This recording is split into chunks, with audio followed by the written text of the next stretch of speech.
It's obvious that if a government wishes to control its people and make sure they do exactly what they're told to do, they have to monitor their people. They have to know what they're doing at all times.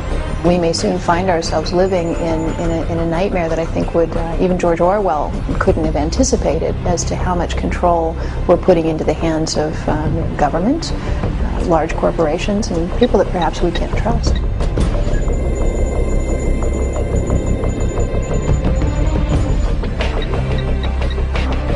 If you're talking about wars, if you're talking about money management, if you're talking about orchestrating crisis, these people behind it sound like a conspiracy.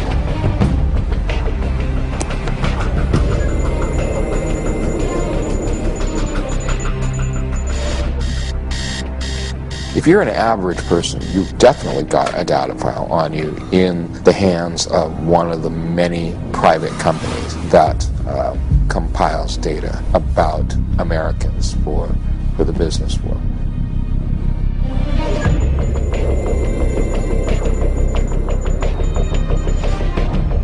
In Austin, Texas, and other places around the country, they're using smart thermostats. And they will, the power company actually gives you a thermostat for free, installs it in your home for free, charges you nothing for it, but there's a catch. And the catch is, to get this high-tech, fancy thermostat, you have to allow them, in the event of excessive power consumption, to reach into your home through radio waves and literally turn it off.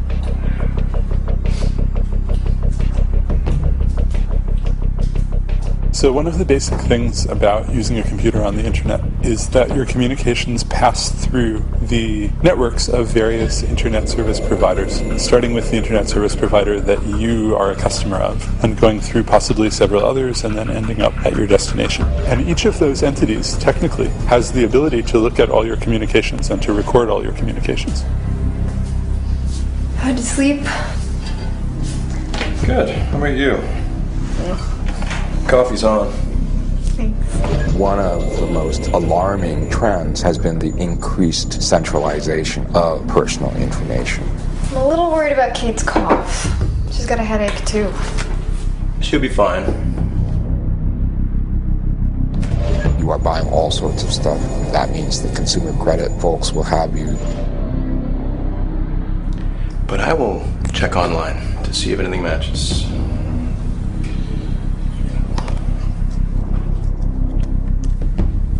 I guarantee you that many of these other database holders have files on you. You didn't hear her last night? Many, many more entities have wanted to know, well, what kind of a person are you? I wonder if she'll want to eat something. No, nothing here. She's always grumpy in the morning when she wakes up, though. Kind of like somebody else I know. Nice. Well,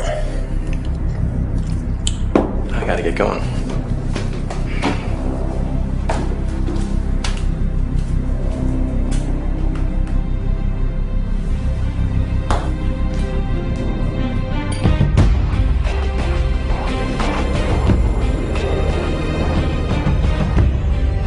Every day, in so many ways, we are being watched.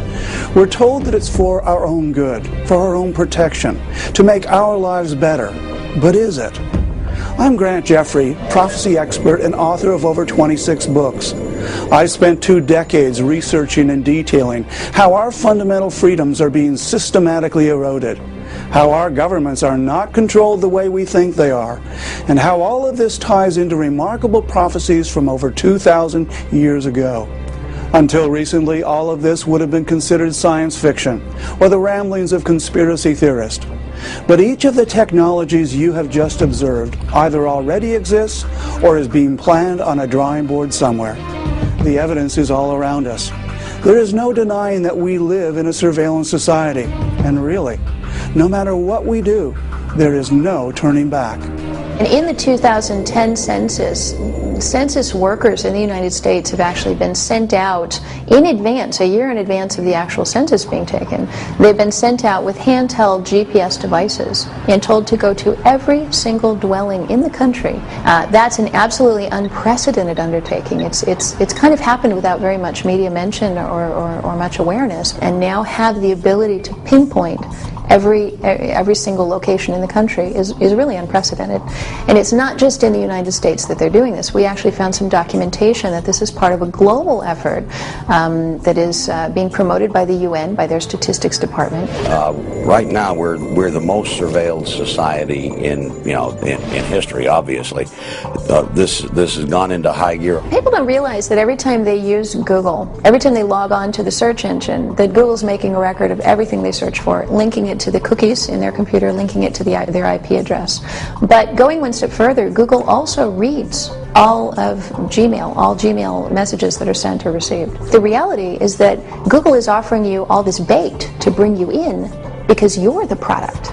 And once they get you in there, then they slice and dice your information and they sell you to the advertiser. And an ad came up, and it said, Kalispell mom loses 37 pounds using some diet aid. Okay, and there's a picture of this mom from Kalispell, Montana. So, great. I have to come home eventually, school's starting. I pack up my computer, I bring it home, connect it to my home here near Boston, and go back and visit the same web page again. And the ad comes back up, same woman saying, Brookline mom loses 37 pounds using such and such diet aid.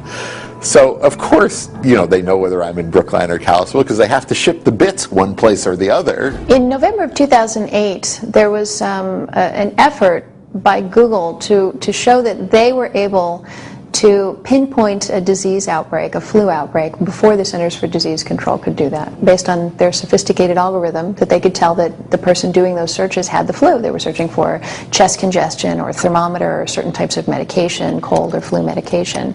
And whenever one of those keywords would be entered into Google, they would it would set off a red flag.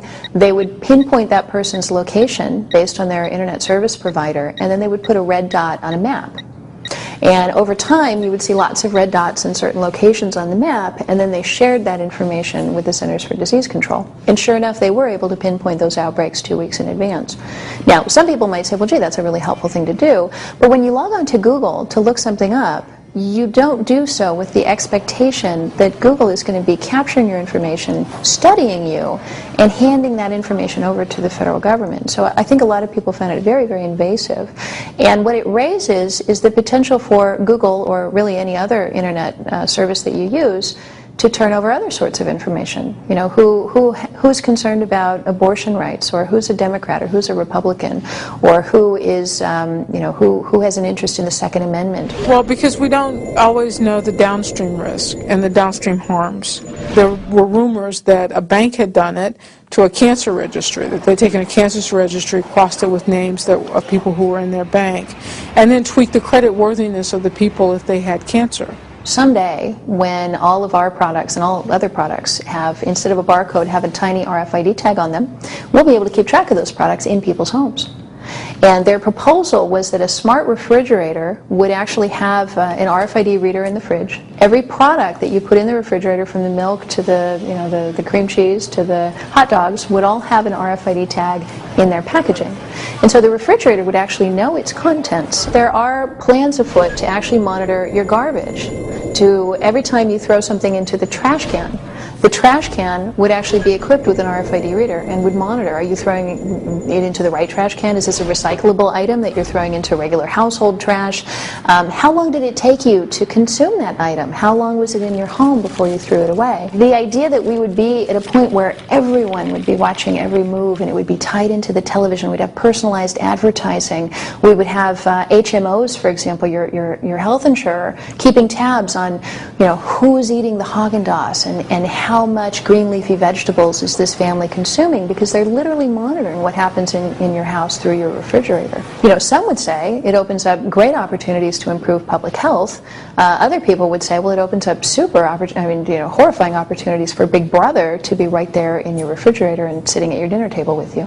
With rising technology and with the motivating forces from the government level to push that technology in the direction of capability of monitoring human activity.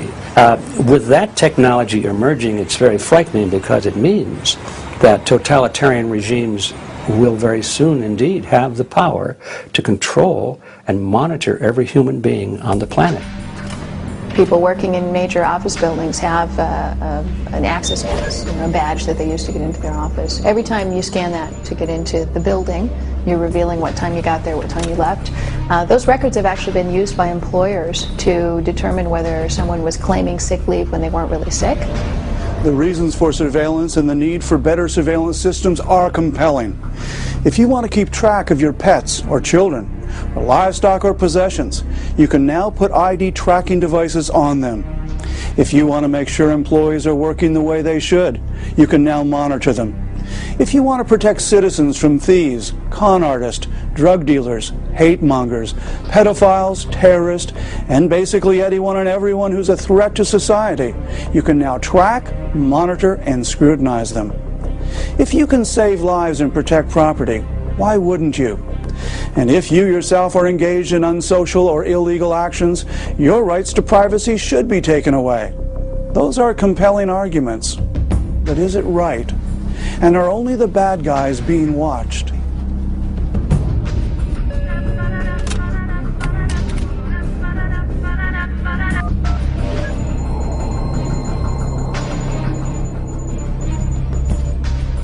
Hey, honey, what's up? Oh, is that tonight? Oh, well, we need to be there. Yeah, I'll try and get home early. All right, love you. Bye-bye.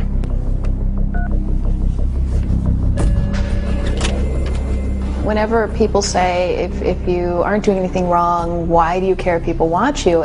I kind of turn that around and I say, well, if I'm not doing anything wrong, then you have no business watching me. President Bush, Attorney General Gonzalez, and the head of the NSA all admitted that, well, the Times was right, that the NSA had been spying on Americans without the warrant required by law, required by the Constitution, and required by federal wiretapping law, and that they had been doing this for a number of years. There used to be a joke, we're from the NSA, we read your email so that you don't have to. All of our phone calls are now processed essentially by computers in a digital form. And so wiretapping a phone call is just a matter of telling some of those devices to remember or to divert some of those bits, rather than necessarily physically clipping anything onto anything. So as you can imagine, it's very cheap and very straightforward. When I turn it on to make a call and then I'm going to shut it off, and it's just like the old handset telephone that I have in my house, except I can walk around with it. Well, it isn't, because first of all, when you have it on, it's constantly telling the telephone company where you are, notifies the nearby cell phone towers, whether you're talking on it or not, of what your location is, because that's how the phone company knows where to route your incoming calls. It doesn't try every cell phone tower in the world. It has a constantly updated record of where the telephone is, and that data is stored and it can be used somehow. The thing is a location device as well as a communication device. Well, fine, but I'm going to leave it off all the time. Well, it's really not a telephone. It's really a computer connected to a radio transmitter and receiver and a microphone and loudspeaker. And the computer can make the radio transmitter and receiver and microphone and loudspeaker act kind of the way a telephone does, but it can make it do all kinds of other things as well. These devices can actually be used by appropriately authorized government officials to turn the cell phone into a kind of roving bug, so that when you press the power button and you think you're turning the telephone off, you're actually turning the microphone on and the radio transmitter on so that the conversation, whatever noise is ambient around where the telephone is being sent back to FBI headquarters or wherever. A knife is a piece of technology.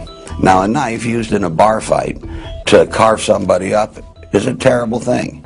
That same knife to perform an emergency appendectomy and save someone's life is a very good thing, and without it you couldn't have saved that person's life. The knife itself is neither good nor evil, it's just a knife. This is how technology works. In addition to the Big Brother phenomenon, which is definitely out there, there's all of this little brotherism. You know, there are the teenagers with the cell phones who take embarrassing pictures of themselves, of their friends, and so on. And they said, "Did you ever lose your cell phone?" They said, "Oh yeah, I lose the cell phone. 3 or 4 times I lost the cell phones." Did the pictures come back to the cell phone? Well, yeah, the pictures come back to the cell phone. Where did the pictures come back to the cell phone from?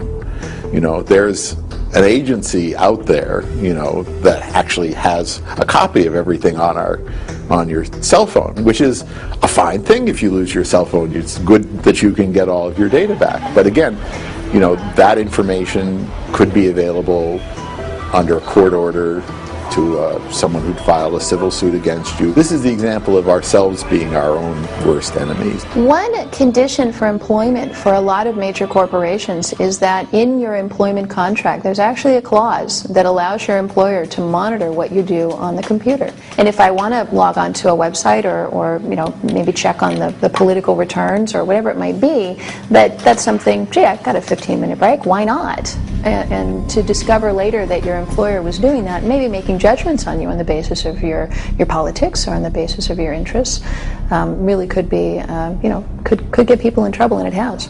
Invention of the electronic swipe lock, where they would give you a card which could be reprogrammed, so you know, once you checked out it could no longer be used to open the same door, was a great security improvement. They're lighter than keys. Of course, a complete record of to the second, every time you go into your room is being logged somewhere. And you know, if you go into the gym in the morning, they know when you went into the gym. If you go in the back door of the hotel after the door gets locked, you know, that's being logged as well. And this is, you know, very useful information for forensic purposes. But does any of us know whether this information is being exploited commercially for any reason? You know, are they correlating my, let's say, record of whether I go into the gym with whether I had a 3 fried egg breakfast in the morning, which they also have because we use the same, I eat in the hotel dining hall in the morning and they use the same record to bill me for both the room and my meal. So what happens to the information? How does it get correlated? Who does it get shared with? Somehow, the various national banks and various counterfeit investigative entities convinced this Printer Industry Association that it would be in their interest to include a tracking mechanism in all color laser printers that they sold. And the basic mechanism that's generally been used is patterns of very tiny yellow dots. The arrangement of the yellow dots encodes in some way or another the serial number of the printer that produced the document. So if you have any document that was printed on a color laser printer and the appropriate knowledge, you can reconstruct which printer out of all the color laser printers in the world produced that document. And the same technology is also included in color photocopiers. There's a couple of initiatives to monitor whether or not people wash their hands when they go into the bathroom.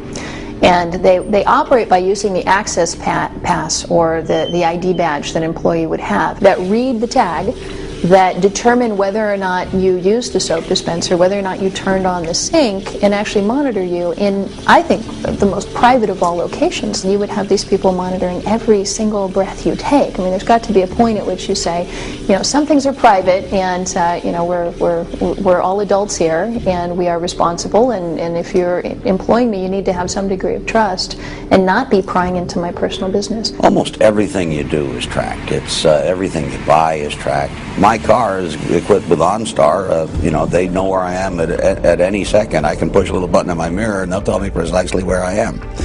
You know, some of this stuff is good, some of it's bad. If I was a car thief, it would be bad, because OnStar can also turn the car off while I'm in the process of stealing it. So in the communication surveillance area, what we're talking about is systems that, or programs to try to keep track of what people are saying on the phone, surveillance of what people send in an email, surveillance of the records of who you talk to, when you talk to them, and for how long. Then on the other side, with location surveillance, we're very much into systems that track where you go in everyday life. And this is really a growing area of concern for the AFF. You get that with the growth of public video surveillance cameras that actually watch you and record your images while you're in public places or in shopping malls or pretty much anywhere. That also comes about from, say, GPS devices, which can allow you to be tracked.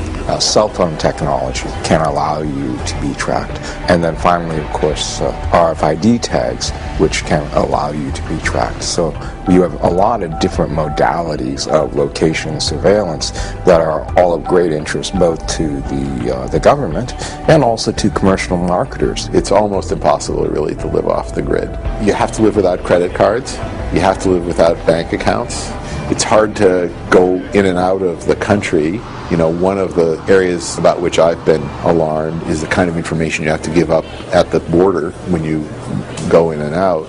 If you carry a computer with you, U.S. border security asserts the right to inspect what's on your computer in the same way they can inspect what's in your suitcase. And since our whole lives now, many of us are on our laptops, pretty much everything professional and personal about us is there. So we've seen in certainly that the FBI, they are customers of ChoicePoint. They will call up data about people from ChoicePoint and they say, well, if any merchant can use ChoicePoint, why can't we? So it's a very, very promiscuous world when it comes to data about us, because both the government wants to know about us and private businesses want to know about us, and when they gang up on everyday people, it's really quite an unholy alliance.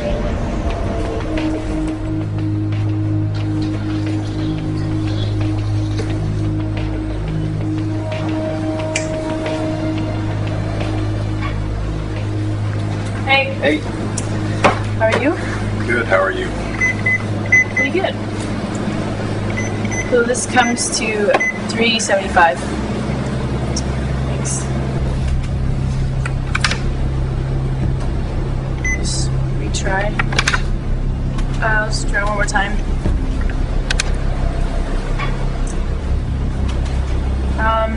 Sorry, sir, this card doesn't seem to be working. One second, please. Hello? The Eden Run, that's right. Yes, I've just been trying it. It's Mr. John Wilson. Yeah, he's right here. It's for you. Hello? Oh. Yeah, just regular things, gas, groceries, coffee. Oh. Okay. Yeah. Okay. Bye. Seems that guy a couple of states over has been using my card. Too bad I can't keep the plasma screen TV and motorcycle. That's too bad. Any of us can think of the things that we normally purchase on our credit card and the convenience at which it is to use a credit card, and how much of your daily life is actually visible through your credit card statement. Is pretty amazing, right? So I could see patterns of use, patterns of behavior. I can know things about the kind of person you might be, the kind of lifestyle you might live, your spending habits. Do you tend to spend a lot at the beginning? If you're paid monthly, do you spend a lot at the beginning of the month and very little at the end? Many young people barely know what cash looks like. They use credit cards for anything. Many of us do. I shouldn't say young people. It's true for me as well.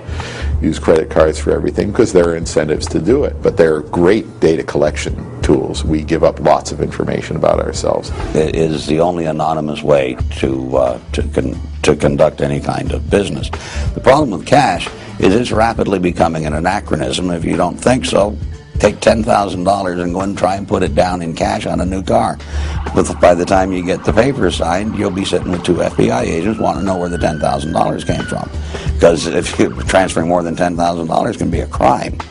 Now, that means that now cash isn't that anonymous except in smaller amounts. And how small is a smaller amount? There are things that you can buy for $20 or $30, but if you go any higher than that, if you bring $100 bills, most stores won't take them. There is a desire by several forces coming together who do want to add a biometric identifier to government identification. So the leading push in the United States is most likely a biometric added to your driver's license. That biometric is most likely going to be a fingerprint. Under that model, the fingerprint becomes your new Social Security number. So what does that mean? I'm touching the chair, I'm touching the table, I'm leaving my fingerprints behind. You come along with a piece of tape and some dust, you pick up my print, you stick it on a fake ID, and now you're me, right? As proved by this phony fingerprint that you've just lifted up, right? And then if things get really bad with your identity theft and Social Security numbers, you can actually get a new Social Security number. But what do I do about getting new fingerprints? I'm always forgetting my wallet. And then I can't find it and I don't know where it is. And the idea that maybe someone could put an RFID chip somewhere where I would just have to wave my arm, it's a very attractive proposition. There are plenty of reasons, I think, to be worried about a cashless society where we have microchips implanted in our hands and simply make our payments in that way. For one thing, you would be unable to ever make a payment or make a purchase that someone wasn't watching and recording in a database. Marketers would love to get a hold of that. Hackers can hack into that. The government could use it, to investigate you or try to control your behavior. Nobody ever reads those disclosure requirements. No one. So every year when I teach this material at Harvard, I ask my big class, who has a Facebook account, and every hand goes up. I said, how many of you read what you were agreeing to before you click the I agree button on your Facebook account? Never a single answer. These are Harvard students. If anybody's going to read the fine print, you hope it's going to be Harvard students. They don't. Nobody does. So a lot of the time, even when there are protections about sharing of data, we really have no awareness of how far they go. Data can be shared between commercial business partners, and there are sharing that also happens between government agencies and the private sector. But I think even more serious is if a purchase requires that kind of a hand stamp, then if you become a non-person, for whatever reason, someone decides they don't like your political views, they don't like the activism, they don't like the fact that you campaigned against the current president in the last election cycle, then you go to press your hand to the reader and it says rejected. Sorry, you don't count. We won't allow you to participate. Hitler actually did that back at the early part of his era of terror and control over Germany, actually determined certain things that Jews wouldn't be allowed to do, set certain streets that they couldn't walk down, that they were not allowed to enter, even set certain restrictions on what they could buy at the store. Understand, how money works, and how the only real way right now we have of hoarding them is through money, which is one of the reasons they're trying to create a cashless society. Because as long as you and I have cash, we can eat, and as long as we can eat, we're free. At least we can defend ourselves. When you take the cash away and you create credit cards and then you create microchips, what you're doing is suddenly, we become the whim of the powerful people. They can punish us by pressing delete 3 times on the computer screen. Suddenly $10,000 turns into $10. One of the most important developments in this privacy area that's come with the digital revolution is that Orwell's picture of loss of privacy, the government watching us, the surveillance cameras everywhere, certainly is true to some degree. There are surveillance cameras everywhere.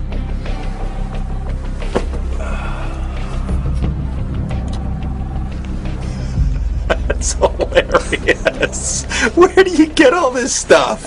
Don't know how I lived before YouTube. What, do you just search all day? No. Painful or stupid is easy to find. Useful and factual take a while.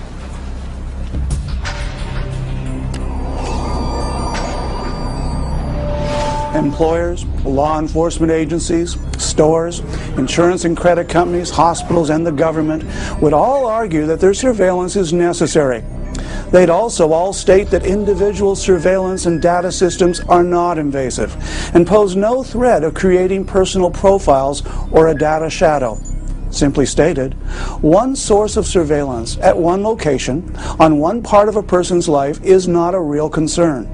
But if all this disparate information is gathered and sorted and filed in a central location, it would create a complete and detailed profile, much more invasive than anything even a police check could get. The infringement on individuals' personal freedoms and the possibilities for abuse would rival George Orwell's Big Brother government. You go through your life, almost most of the time, some computer somewhere is recording something about you. And so if you think about it, it's just, tons of information on each of us. And then there are certain efforts of some kinds of data that are put together to build profiles and so forth. So there's just a lot of data. There's just a huge explosion of data being collected on individuals. One of the things that people often say is, who's going to be watching me all day long? Who has the resources or the time to watch me? And the answer is really no one is going to be sitting there watching everybody. There's not enough resources for that. But the computers can do it. Now that we have almost unlimited storage capacity on computer hard drives, it's possible to record everything that happens in front of a video camera or every transaction that occurs, in a credit card database, for example.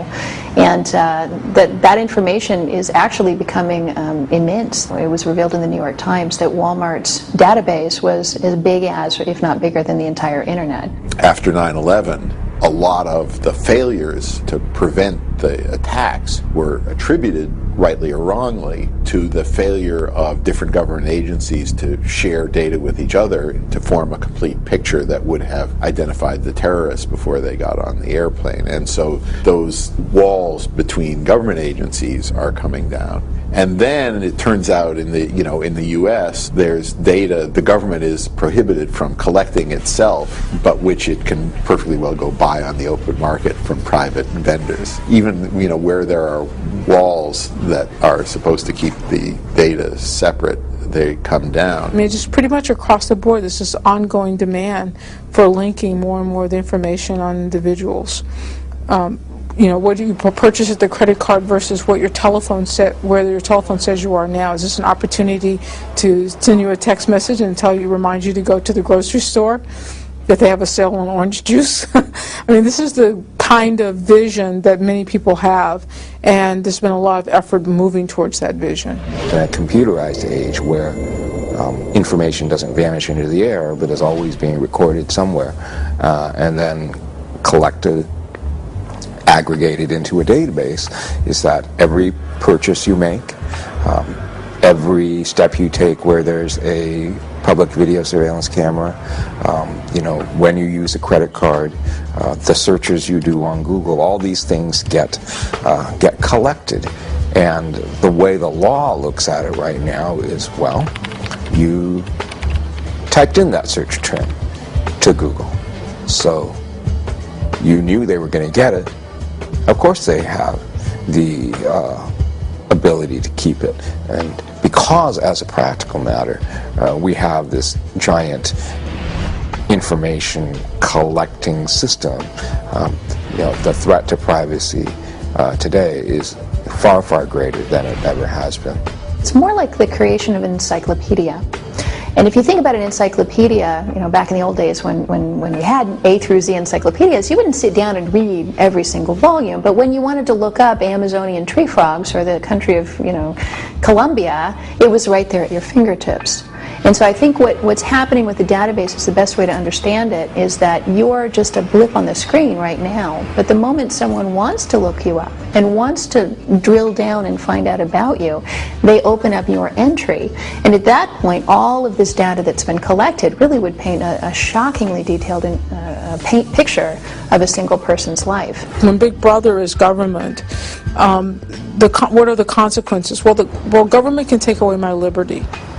You know, if Big Brother is industry, maybe my credit card company or my bank, well, they could just throw up my credit worthiness. They might take my money. So the consequences of who the Big Brother is are non-trivial. If there had been other attacks and more liberty, more pressure was put on, you know, more privacy sort of put at risk, the consequences for Big Brother could have been really large. Because what if more and more Americans were caught up in a dragnet, more and more innocent Americans caught up in a dragnet, believed to be terrorists, might be terrorists, we're just scared of you, kind of thing. You know, those consequences are really extreme. There's a push for every nation on the globe to identify and number all of its citizens. We're seeing this happening in China, where you've got over 1 billion people that have now been issued unique ID cards, literally national ID cards with radio frequency devices in them that can be used to track them and identify them at a distance. You're seeing now it's happening in Mexico. They're going to be doing national ID cards to all of the citizens in Mexico. 1.2 billion people in India, about to go into a database, virtually every country on the globe. You know, I go to the doctor, I have a lab test done, my blood is there, they sequence it, they know something about me, but they also know something about my family. And even if I agree that they could use it for research, to what extent did I now bring my family, release information about them? This is an RFID credit card. There have been tens of millions, if not hundreds of millions of these issued, and the vast majority of people who are carrying them don't actually realize that there is RFID in them. There's nothing on it anywhere that says RFID. There's a small symbol on the back that if you know what it means, you'd know that it was RFID, but if you're just looking at it, it's just another logo. You have no way of knowing that there is an RFID chip in it. The problem with this is that because you don't know there's RFID in it, you won't take any steps to protect it, which means that I can come along with a device like this.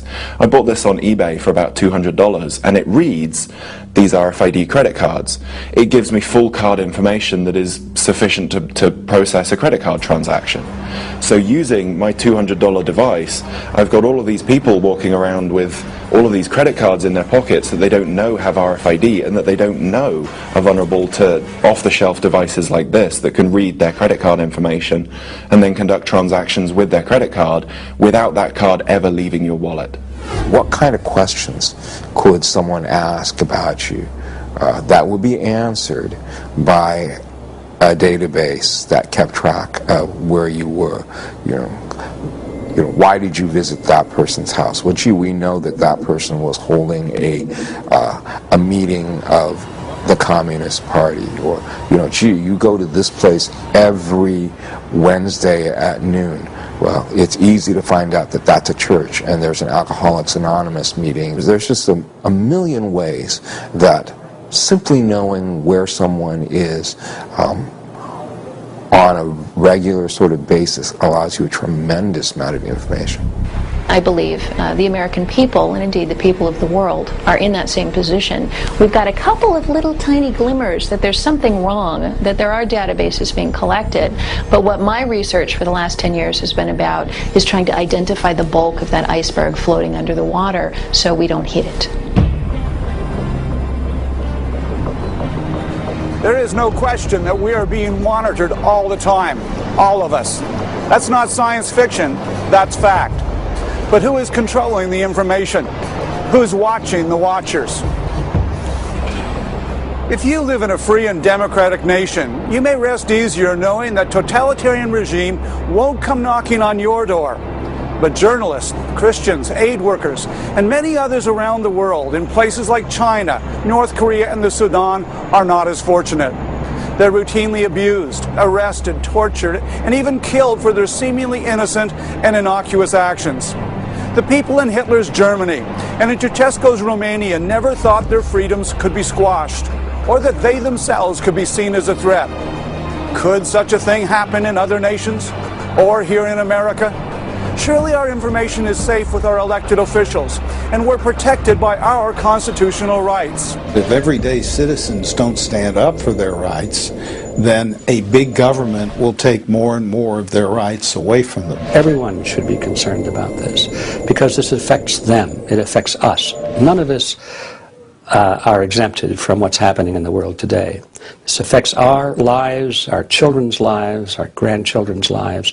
And if we really care about anything, anybody outside of our own skin, if we really care about other people, about society, about our nation, about the world, we'd better take an interest in what's going on. So if your phone calls, your letters, if the contents of your homes, the contents of your automobiles, the contents of your computers are open to surveillance by the government or by private entities who share that information with the government, then I think it's going to be very, very hard for most people to be free in the way they live their lives. If we get to the point where the government is watching everything we do, then we're going to see some serious erosions of our civil liberties. Our right to assemble peaceably, our right to free speech, our right to free religion, free practice of the religion of our choice, all of these rights are going to be eroded through these technologies. The saying is, if you put a frog in cold water and then you put the heat on, the frog will gradually warm up so he won't know to jump out and he'll be boiled to death because it's such a gradual thing. Now, I don't know if it's true with the frog, but I can pretty much tell you it's true with the population because I'm watching it happen. We're in a situation now where technology keeps clashing with privacy, and society keeps ending up in this take it or leave it situation. And what we really want is for society to enjoy the benefits of the technology as well as have privacy. The ability for Google to tell everything about you and the house you live in, the ability to watch you on the street, to monitor you. I can understand the reasons for Great Britain setting up the camera spy systems that they've set up, but if used incorrectly, it can destroy you. And of course, computers are another thing that governments want to control. And they have the ability to do that in communist China. You cannot use a computer with the government knowing what you're saying and who you're saying it to and what you're up to.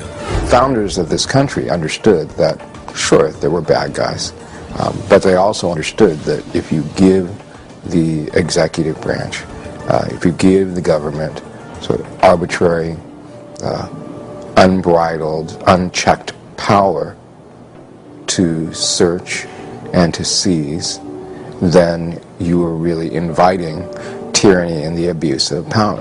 The America that stood for liberty and personal freedom, that peaked probably in the 50s and 60s, no longer exists. Most of us have taken comfort in the law of a constitutional protection, and that's out the window. We no longer are governed by the Constitution, much as though people think they are, but that's been shredded and no longer operative. There is a faction within the country that believes the Constitution's a living document, and because it's a living document, presumably you can torture it until it says whatever you want it to. The truth of the matter, that's leading to a socialist environment and will ultimately lead to tyranny. And so that's to those that love freedom, it's the end of an era.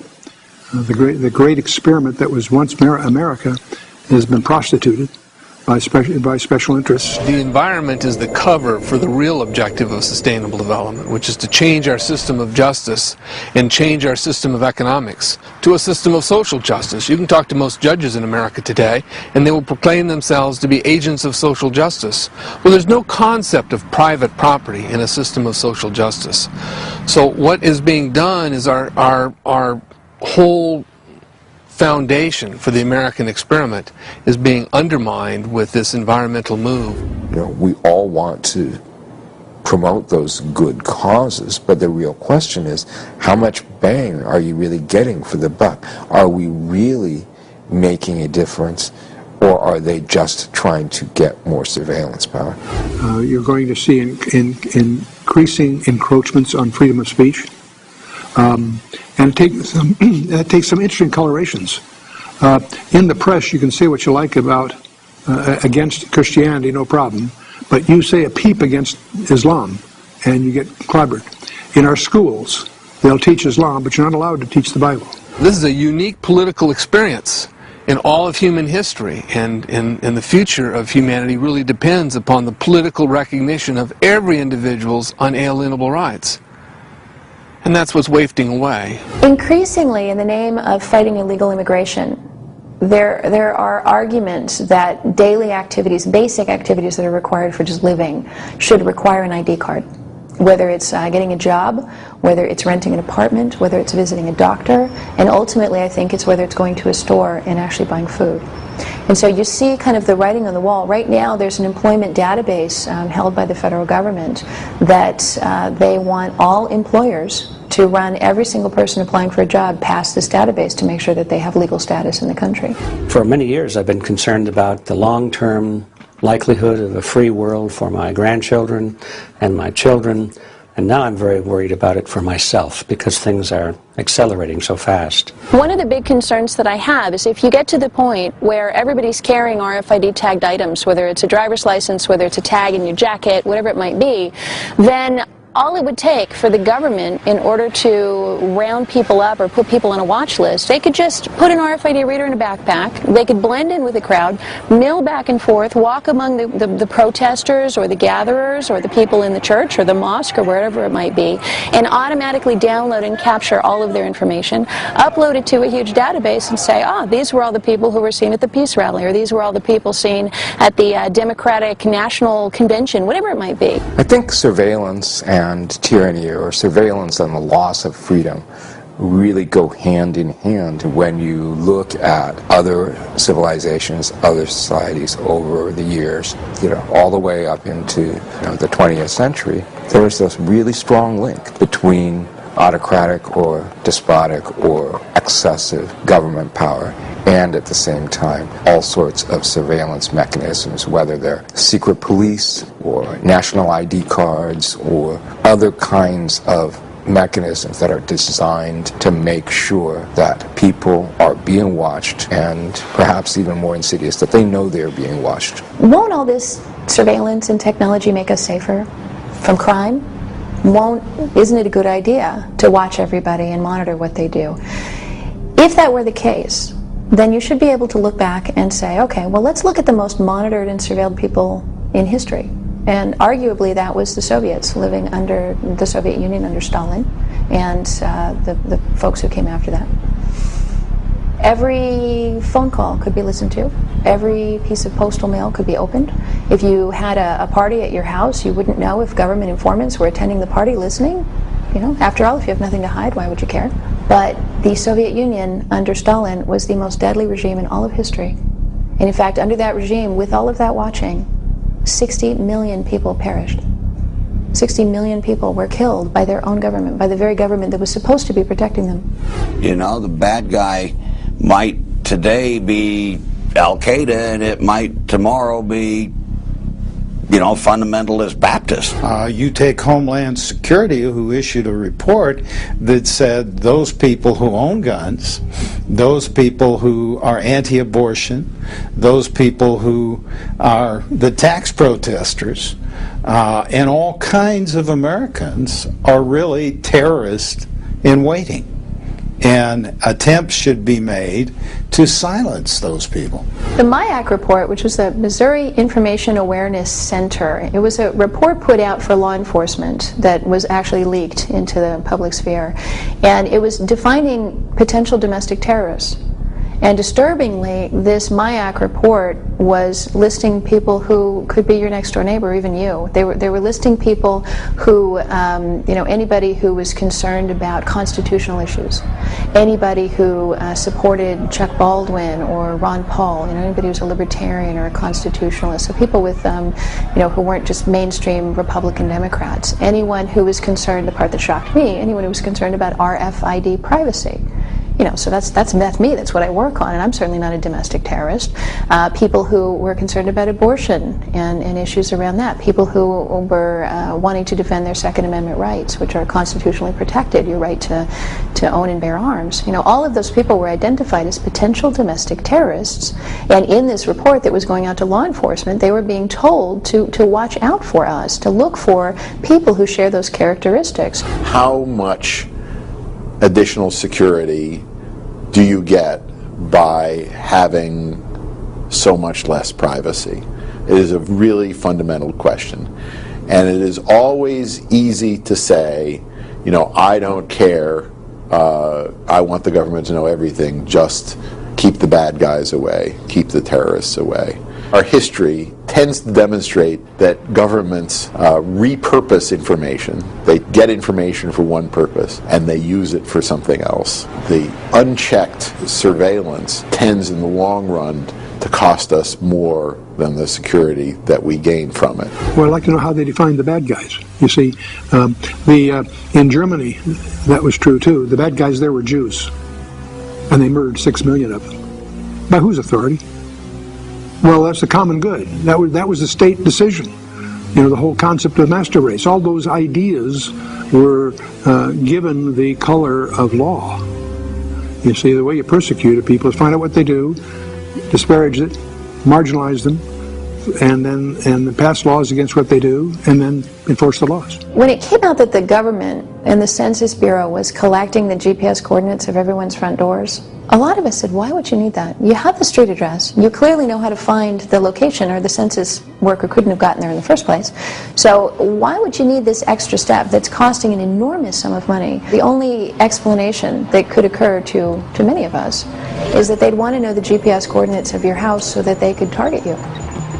And that sounds crazy, but when you look over at what's happening in Pakistan and in Afghanistan, where there are unmanned aerial drones that can literally target a home, we regularly hear about houses that have been blown up by the military. There was a wedding party going on in this house, and then boom, bombs were dropped on it, and it was blown up. So I think there's a real question mark. Now it becomes a question of whether or not you trust the government. The problem with governments is they're made up of people. If you didn't have people in them, they'd probably be okay. But as soon as you give a guy a little bit of power, well, that's never quite enough. It becomes his mandate. It's his human natural instinct to accumulate more power. One of the problems when you create these technologies is it's like putting a noose around your neck. And you may think, well, gosh, it's someone I really trust, and where's the danger? But then that person you trust goes away, and then someone else can rise to power. We've seen it happen all over the globe. We've seen it happen century after century, where evil people have this bizarre tendency to rise into positions of power and authority over others. You look at what Hitler was able to do with very limited technology. He was able to pinpoint, single, and destroy large numbers of people that he just personally decided he didn't like. That capability that he had back in the 1940s, multiply that exponentially in terms of what could be done today. You could, turn people into non-entities. You wouldn't even have to kill them. You could just make it so they couldn't access the ATM machine, they couldn't go to the grocery store, they couldn't get to see the doctor. So I think the bigger picture and what we need to be thinking of as a society today is we really should not be creating the power to destroy our lives and putting it into anyone's hands. Whether you trust the current administration or not is really irrelevant, because ultimately I believe there will be someone who will come along and who will take advantage of that. They'll remove all the safeguards we put in place, and then we're just going to be sitting ducks. One of the founding fathers said, those who would trade liberty for security deserve neither.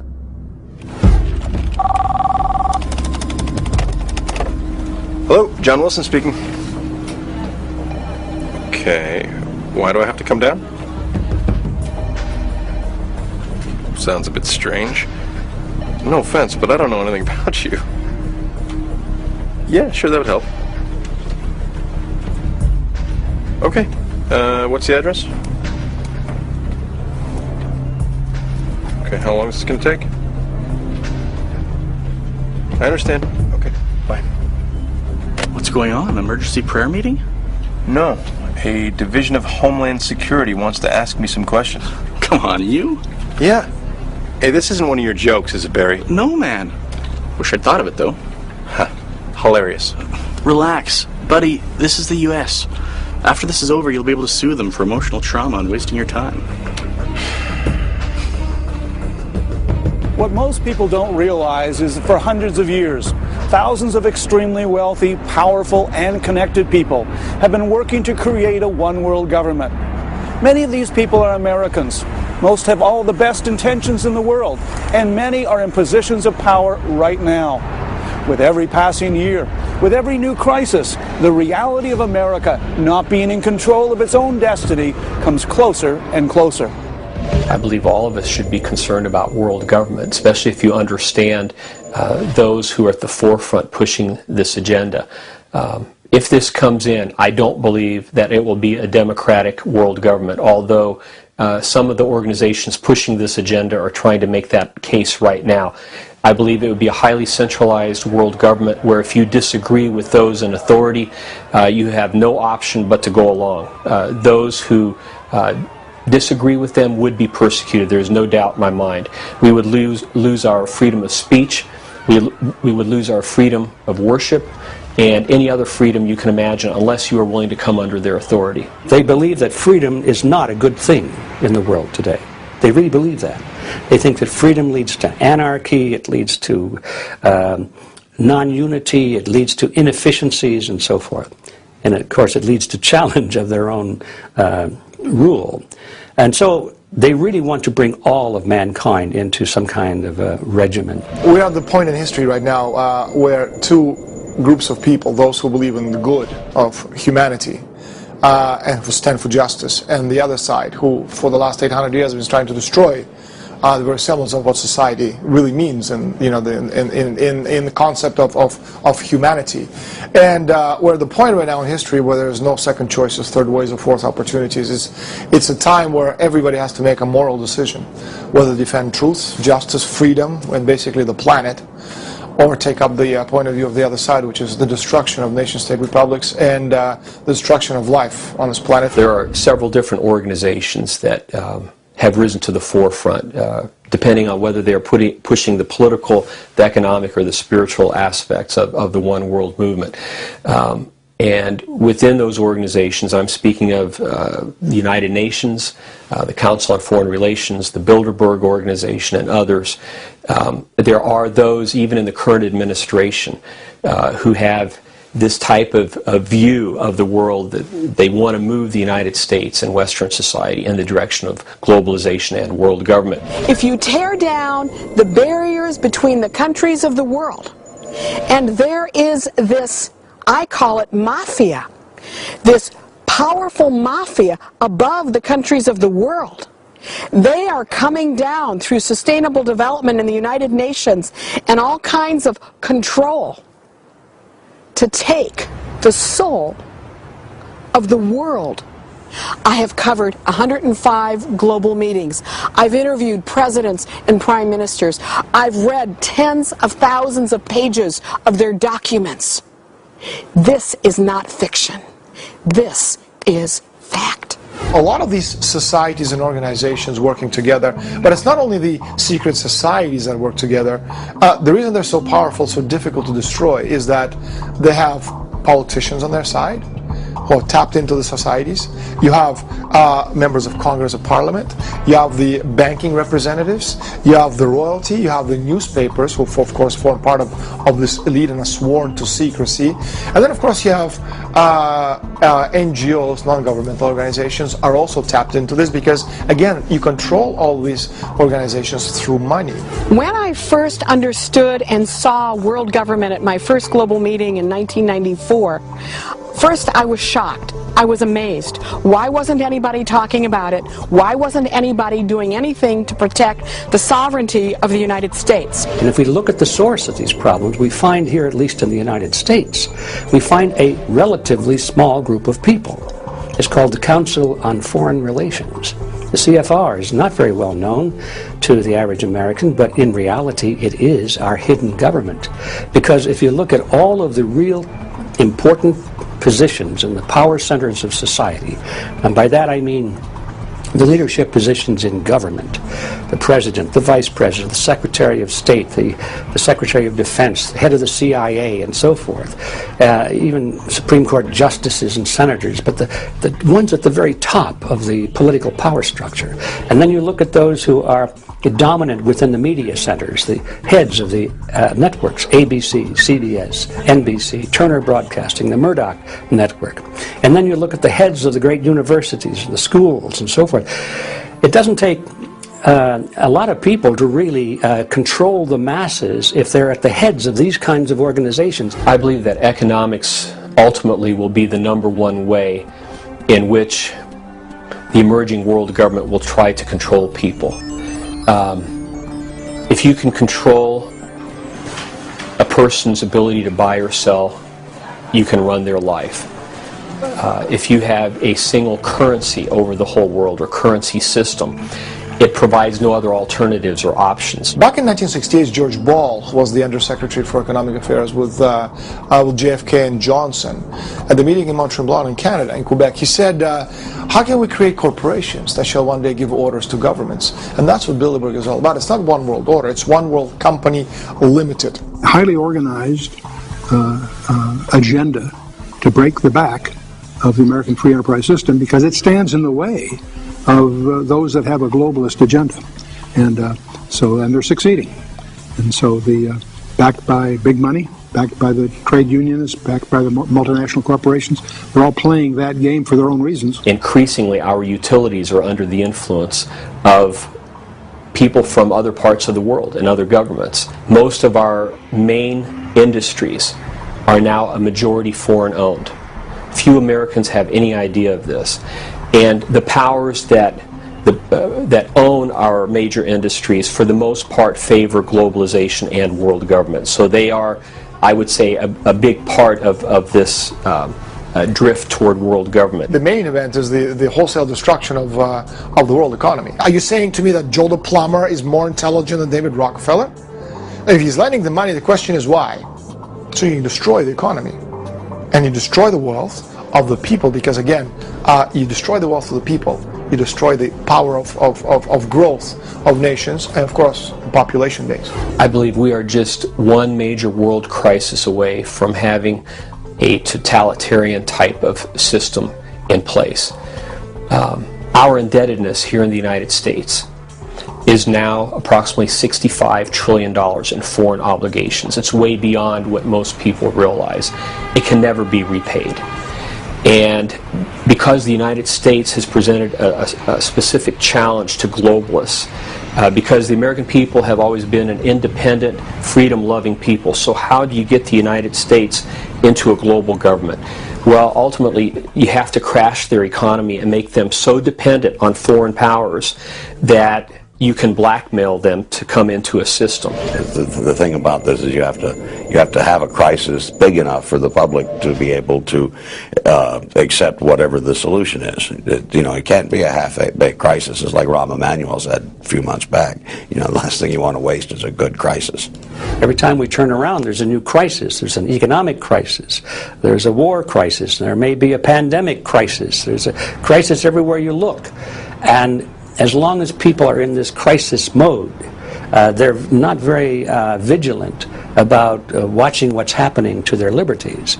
All they're thinking about is, oh, government, do something, protect me, save us from all of this. And the government says, yes, that's exactly what we intend to do.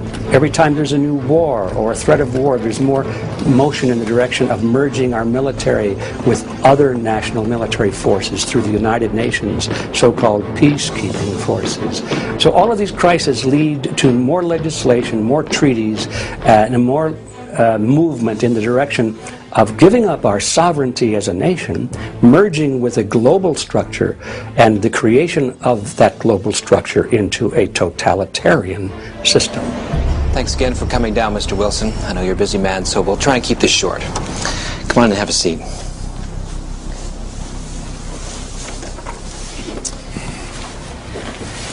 So, for the record, your name is John Francis Wilson, and you live at 15 Clear Heights Drive. I'm sorry. Could you clearly reply yes or no to my questions? Yes, I am John Wilson. Is this being recorded? Are you a member of the Church of God on Springer Avenue? Yes. Have you taken part in their pro-life meetings and marches? Well, yes, but what does this have to do? Plan on attending this evening's meetings with this group? Yes. Mr. Wilson, are you aware that it is legal in this country to have an abortion? Well, yes, but it hasn't always been that way. Are you aware that some healthcare providers have been attacked and murdered by members of groups like yours? Hold on.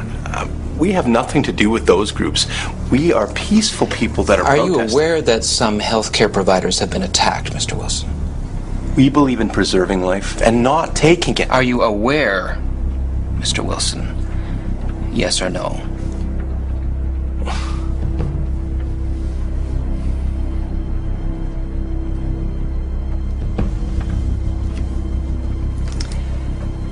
You are a member of 3 different right-to-life groups. You are a member of a number of evangelical Christian organizations. You've donated money to Christian Science Research and the Salvation Army. You receive daily emails from radical organizations that encourage prayer for our government on matters of policy. You've signed a number of petitions supporting the traditional definition of marriage. You frequently visit websites that are pro-Israeli and others that believe in an imminent cataclysmic event. Your wife and children are also enrolled in or are talking to many other radical anti-social organizations and people, Mr. Wilson. There's a lot more here.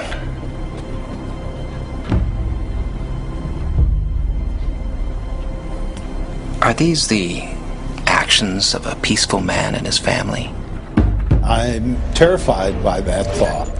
A global government, that would mean that the franchise we have for freedom and for allowing everybody to vote would be destroyed.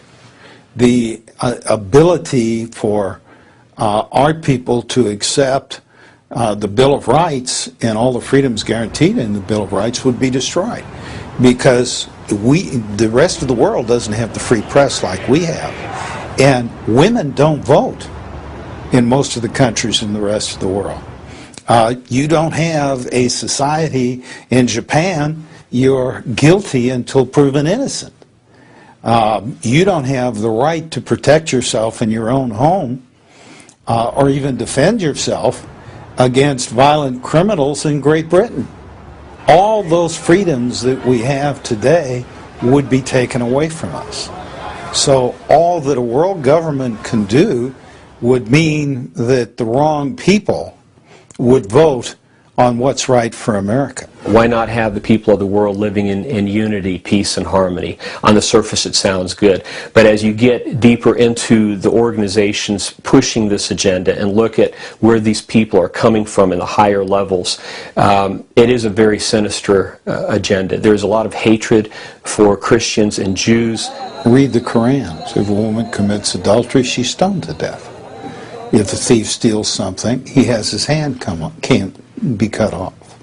There is no ability for the compassion of Christianity to exist and make us a kinder world with either Muslim extremists, communists, or dictators. And if we had a world government, all of those thoughts, beliefs, and concepts would have to be represented, including atheism. And there are a tremendous number of people in the world who believe that not only abortion is correct, but you should be able to terminate a life up to 2 years if something's wrong with the child.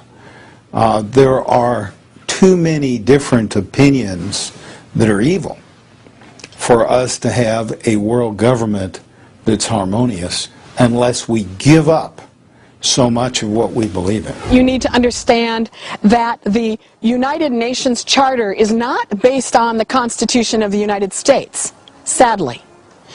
In order to understand that, you need to know that, first, the Constitution of the United States, our freedoms come from God. They are not able to be numbered. They are inalienable. They can never be taken away. When you take a look at the UN Charter, our rights come from government, they are numbered, and they can be taken away for bad behavior. If a one world occult system comes into place, I believe we will entirely lose our freedoms to speak out, to worship freely as we will, to own property as we do now. I believe much of the world's property will be seized by the coming global government in the name of protecting the environment. Our healthcare system, if someone controls our healthcare, to a large extent they can control us. They can determine whether you live or die. Not only is it a tyrannical form of government, but it's built around the assumption that this is all for the greater good of the greater number. So the people at the bottom who are being told what to do are educated or propagandized or whatever you want to call it to believe that after all this is in their own best interest. A world government could actually dictate to a farmer what he has to grow, or maybe to get off of his land entirely and move somewhere else in order to save the environment. Maybe his piece of land will be designated special environmental property under the United Nations. That has already happened with some of our national parks, and I've seen a map that shows that ultimately as much as a third of the United States could be declared as one world property where people wouldn't have any access to it at all. You're talking about the World Wildlife Fund. Their main objective is, again, to reduce the world's population. Prince Philip, Queen Elizabeth II's husband, he said that. He said, if I ever came back, reincarnated, I come back as a deadly virus. Well, of course he would, because that's what these people are into destroying the world society. Now that's how one can begin to understand the real goals of the Agenda 21 Sustainable Development UN Global Plan. You see, that plan in its own expression calls for a reduction of the human population by 85%. So you begin to wonder how it is we can survive in this country when our resources are taken and put off limits for our use, whether it's mining resources or timber resources, food resources, etc. If we were to remove half of this country's land mass from productive human use, it's only a matter of time before human population begins to fall.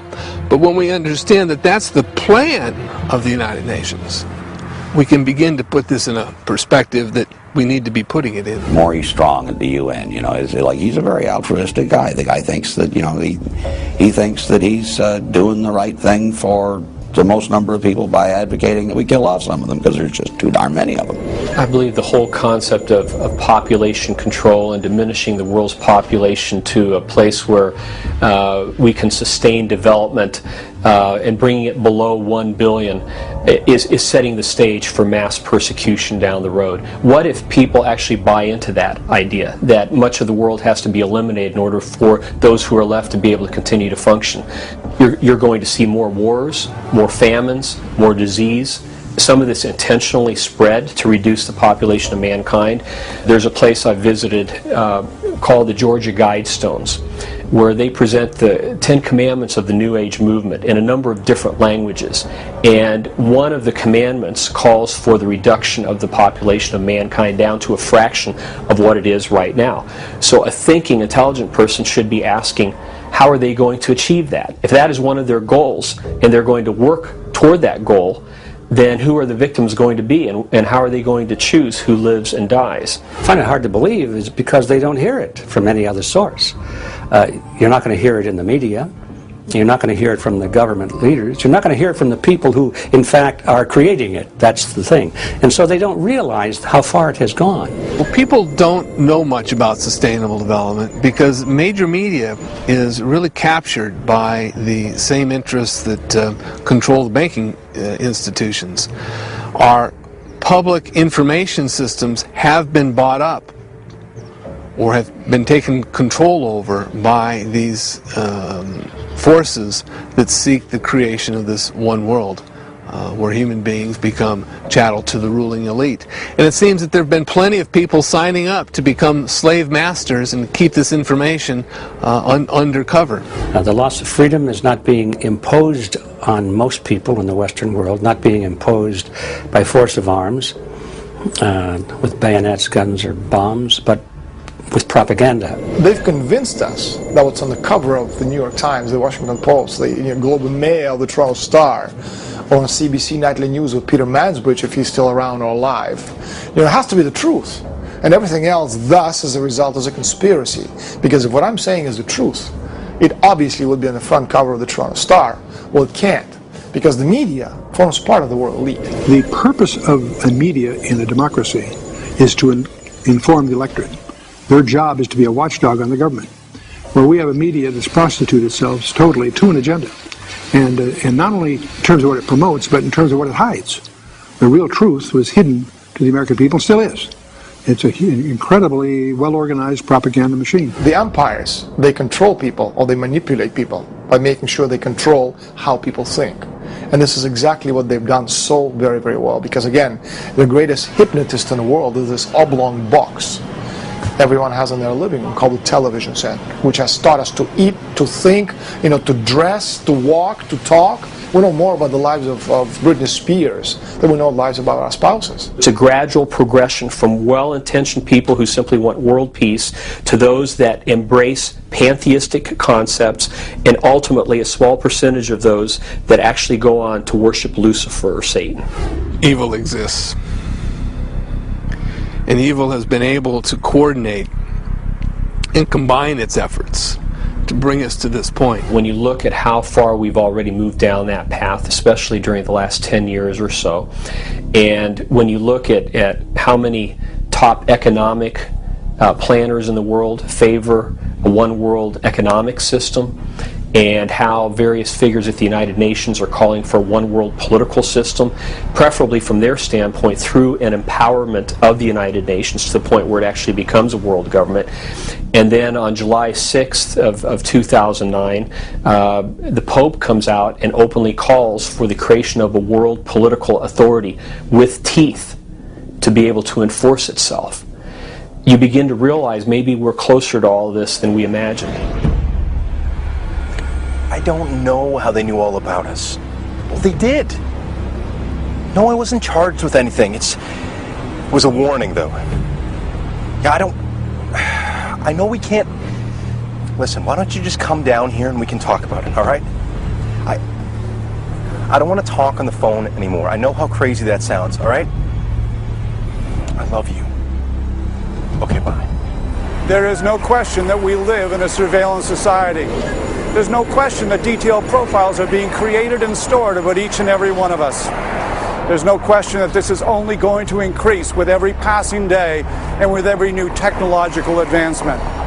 There's no question that with every new threat, new crisis, and consolidation of world resources, knowledge, and currencies, our world moves closer to a one-world governmental system. This new system will not be a friend of Christianity or Judaism. Basic rights like the freedom of speech, the freedom of religion, and the freedom to own land will disappear. Already today there are very powerful and influential people who've dedicated themselves to seeing this comes to pass. I have no doubt that it will, and soon. Then why am I not afraid and running for the hills? Because I knew this would happen. Incredibly, it was prophesied over 2,000 years ago. I'm so tired of people saying you can't prove the Bible. Yes, you can. If you take the trouble to discover that of the integrity of its design, and then that design had to originate from outside time, because it writes history before it happens, and with the precision that's staggering. And the more you know about your Bible, and the more you know about what's going on in the geopolitical or just the world arena, the more you see a convergence approaching the classic biblical scenarios. The Bible says that in the last days, the government of the Antichrist rests on three pillars. The first is a global government, the second is a global economy, but the third is a global religion. The people at the forefront of this one world movement, generally speaking, are extremely anti-Jewish and anti-Christian.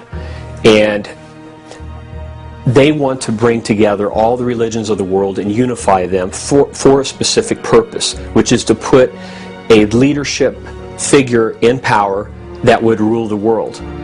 And the Bible warns us of these kinds of developments in the last days. This is a far cry from where we were in the 50s, 60s. The anti-Christian atmosphere, in the fact that you're worried about having the Ten Commandments in our courtrooms and all of that, you begin to realize is evaporating very, very quickly. What most people don't realize, your freedoms will evaporate with that. There are so many signs today that indicate that we are living in the last days. The Bible has so many prophecies warning us, giving us an idea of this time getting closer, so that those of us who are alive when all of this happens could be forewarned and prepared. And one of those, the biggest perhaps, is Israel. The coming together out of over 100 countries from around the world of nearly 7 million Jews returning back to Israel after 2,000 years. That's incredible. Some people try to say it's just a big coincidence or part of a different agenda.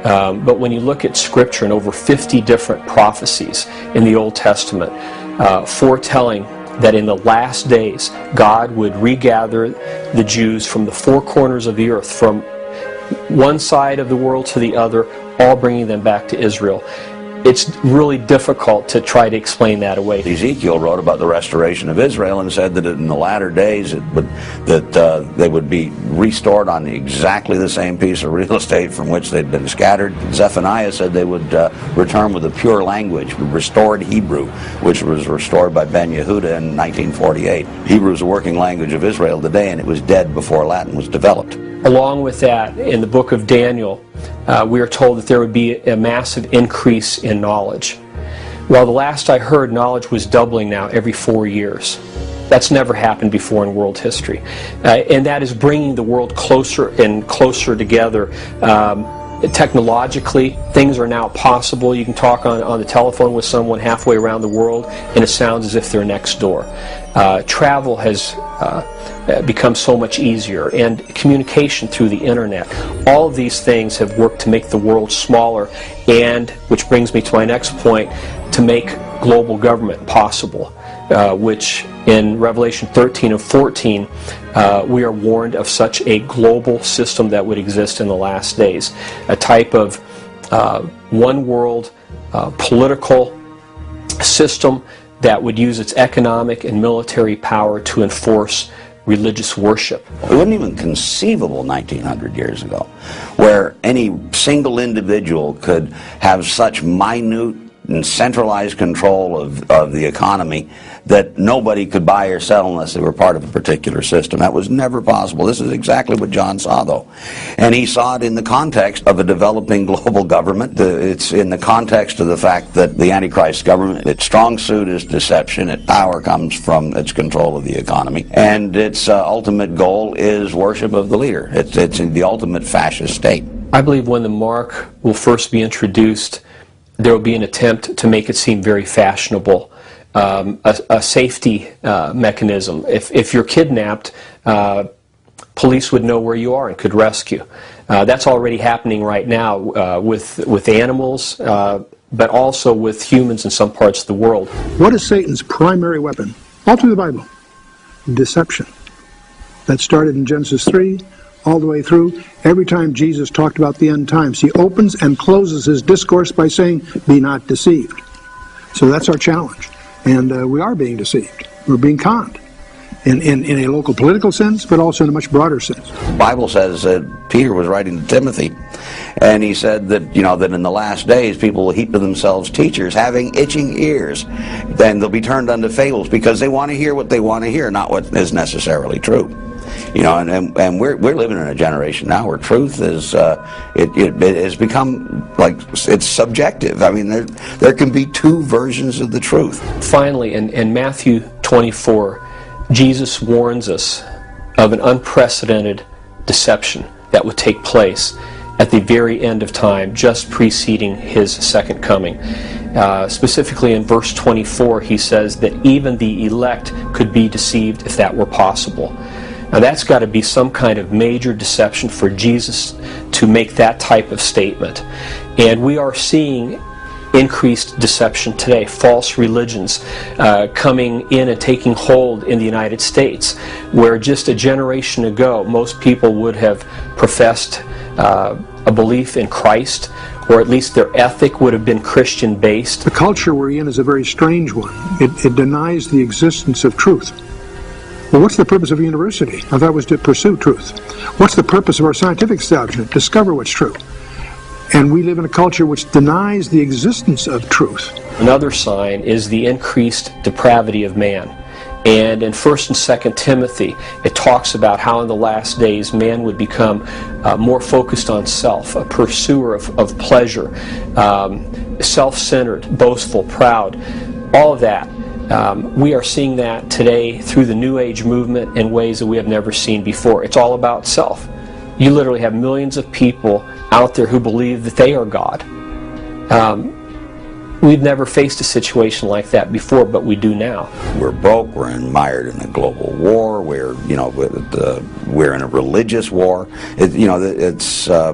Everything seems to be. We're in decline. They're talking about getting rid of the U.S. dollar. Everything seems to point towards the U.S. no longer being the world's only superpower, which is exactly what the Bible said. You can see it all converging towards that.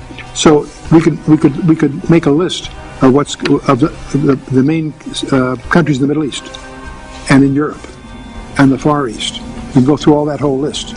We can talk about technologies. We can make a whole list of trends.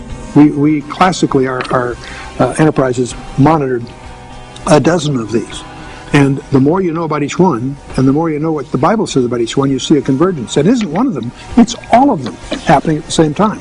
And verily I say unto you, this generation shall not pass until all these things be fulfilled. That's part of the Olivet Discourse, but I mean, it makes Israel the benchmark. You know, it's the time clock, it's the stopwatch. Once it starts clicking, we've got one generation left, and we're very close to the end of that now. My challenge to anyone to which these things are fresh and new and unknown is to find out yourself, not what Chuck Missler or somebody on the radio or TV says. Find out yourself what the Bible really says. The Bible says that the heavens and earth proclaim the very existence and majesty of God, our Creator. That same Creator gave us a book to share His thoughts and plans for our lives. Unlike any other book in all of history, it also predicts what's going to happen in the future. The birth, death, and resurrection of Jesus Christ. The return of Israel to her land in 1948. Our remarkable changing world today. If someone you knew could predict the future with 100% accuracy, wouldn't you listen to them? Well, the Bible does exactly that. And it predicts that Jesus Christ will return for His followers and take them to a wonderful eternal home. Whether you're around for that event or whether you pass on before that, I pray that you will accept Jesus Christ as your Lord and Savior today. You may not be able to control what happens to your nation or our world, but you can determine your eternal destiny. The Bible says that tomorrow is promised to no one. Make the most important decision of your life, and trust that Jesus loves you and wants to be part of your life. Our research into surveillance practices, losses of freedom, and shadow governments is not meant to scare you. It's meant to open your eyes to the shifting world around us. It's meant to shine a light on God's incredible prophecies. It's meant to bring you closer to our eternal Savior, Jesus Christ. What's going to happen a month from now, a year from now, 10 years from now? How do we prepare for it? And the one thing that the Lord over and over impresses on my heart is the importance of staying close to Him and taking it one day at a time and keeping our eyes focused on eternity.